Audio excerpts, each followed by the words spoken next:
नमस्ते दोस्तों। आज हम कॉग्निशन एआई द्वारा बनाए गए एक नई क्रांतिकारी इनोवेशन देवीन से आपका परिचय कराएंगे। देवीन दुनिया का पहला पूरी तरह से स्वचालित एआई सॉफ्टवेयर इंजीनियर है। वैसे तो काफी टाइम से इस तरह के एआई मॉडल को विकसित करने की भरपूर कोशिश हो रही है, लेकिन देवीन कुछ हद तक इस दिशा में कामयाब होता दिख रहा है। सबसे पहले चलिए देखते हैं कि देवीन क्या क्या कर सकता है। जैसा कि आप देविन की वेबसाइट में देख रहे हैं, तो ये कह सकते हैं कि देविन कोडिंग का जादूगर है। यह जटिल से जटिल कोड भी लिख सकता है, पूरा एप्लीकेशन यानी ऐप बना सकता है और उसे इस्तेमाल यानी डिप्लॉयमेंट के लिए तैयार भी कर सकता है। दूसरा सबसे बड़ा काम जो ये कर सकता है वो ये है कि ये आसानी से समस्याओं का हल ढूंढने में माहिर है। दोस्तों, कोडिंग में सबसे मुश्किल काम होता है कोड लिखने के बाद उसमें से गलतियां ढूंढना।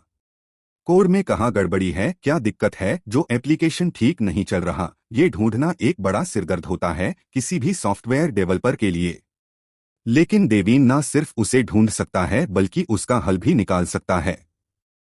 हुई न बड़ी बात सॉफ्टवेयर बनाने वालों के लिए जो सारा दिन किसी न किसी प्रकार की प्रॉब्लम में फंसे रहते हैं। तीसरी खासियत इसकी यह है कि यह हमेशा अपने आप सीखता रहेगा। इसको हमें अपनी तरफ से कुछ नहीं सिखाना पड़ेगा।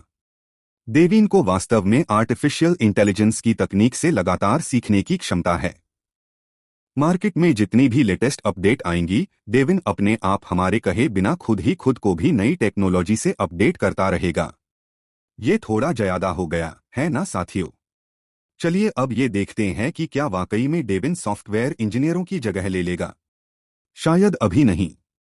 अभी भी कई चीजें हैं जो सिर्फ इंसान ही कर सकते हैं, जैसे कि डिजाइन और क्रिएटिविटी। कोई नया ऐप बनाना हो या कोई खास फीचर देना हो, उसके लिए अभी भी इंसान की सोच और क्रिएटिविटी की जरूरत पड़ेगी जो शायद ये अभी न कर पाए। दूसरा है टीम वर्क और कम्युनिकेशन। दोस्तों, जैसा कि आप जानते हैं कि सॉफ्टवेयर डेवलपमेंट के बड़े प्रोजेक्ट्स में इंजीनियरों का आपस में बातचीत करना और मिलकर काम करना बहुत जरूरी होता है।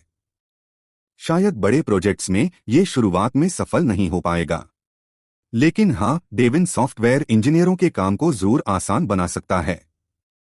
इन दो मैं कारणों से मैं तो कहूंगा कि अभी ये जितना भी स्मार्ट हो पर सॉफ्टवेयर डेवलपर्स की जगह अभी तो नहीं ले पाएगा। मैं तो इतना भी कह सकता हूं कि इसका उल्टा भी हो सकता है, यानी देविन इंजीनियरों की नौकरी छीनने के बजाय उनका एक असिस्टेंट की तरह काम करेगा। उनको अच्छा साफ सुथरा कोड बिना किसी गड़बड़ी के डेवलप करने में उनकी मदद करेगा। ये मदद वो कैसे और किस रूप में करेगा, चलिए जानते हैं। इसमें सबसे पहले है कोडिंग में रेपिटेटिव यानी बार बार किए जाने वाले कामों को स्वचालित करना। वास्तव में कोडिंग करते समय एक डेवलपर को कोड की छोटी छोटी चीजें बार बार लिखने की जरूरत पड़ती है। यह काम अब देविन करेगा। इससे डेवलपर्स को काफी एक्स्ट्रा समय मिल सकेगा जिसकी उनको हमेशा कमी रहती है। दूसरा फायदा, इससे बग ढूंढने में सहायता मिलेगी। अगर कोड में कोई गड़बड़ी है तो देविन उसे ढूंढने में मदद कर सकता है। तीसरा फायदा है नया कोड जेनरेट करने में मदद। अगर डेवलपर को जल्दी में कोई छोटा कोड लिखना है तो ऐसे हाल में देविन उनकी मदद कर सकता है। और अंत में सबसे बड़ा फायदा ये होगा कि देविन खुद से ही नई टेक्नोलॉजी सीखता रहेगा।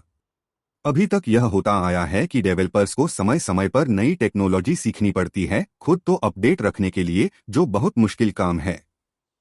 देविन के होते हुए इससे छुटकारा मिल सकता है, क्योंकि देविन खुद से सब कुछ सीख जाएगा। इससे इंजीनियरों का समय और पैसा तो बचेगा ही, इसके अलावा एक अपडेटेड असिस्टेंट हमेशा काम करने के लिए तैयार मिलेगा। इंजीनियरों को खुद को कुछ भी नया सीखने की जरूरत नहीं पड़ेगी। कुल मिलाकर देविन सॉफ्टवेयर इंजीनियरों के लिए एक बहुत ही उपयोगी सहयोगी साबित होने की काबिलियत रखता है। ये ना ही उनकी क्षमता को बढ़ाएगा बल्कि उन्हें ज्यादा जटिल और क्रिएटिव कामों पर और अधिक ध्यान लगाने का मौका देगा।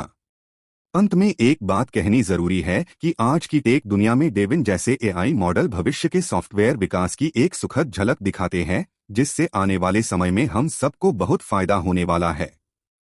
इतना सब करने के बाद देविन से ये उम्मीद तो की ही जा सकती है कि ये अपनी सिक्योरिटी का ख्याल भी खुद ही रख लेगा और अपने आप ही सब तरह के गलत नियत के लोगों या हैकर्स से भी निपटने में निपुण होगा।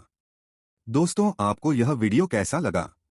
नीचे कमेंट्स में जरूर बताएं और मेरे चैनल को सब्सक्राइब करना न भूलें। मिलेंगे अगले वीडियो में। धन्यवाद।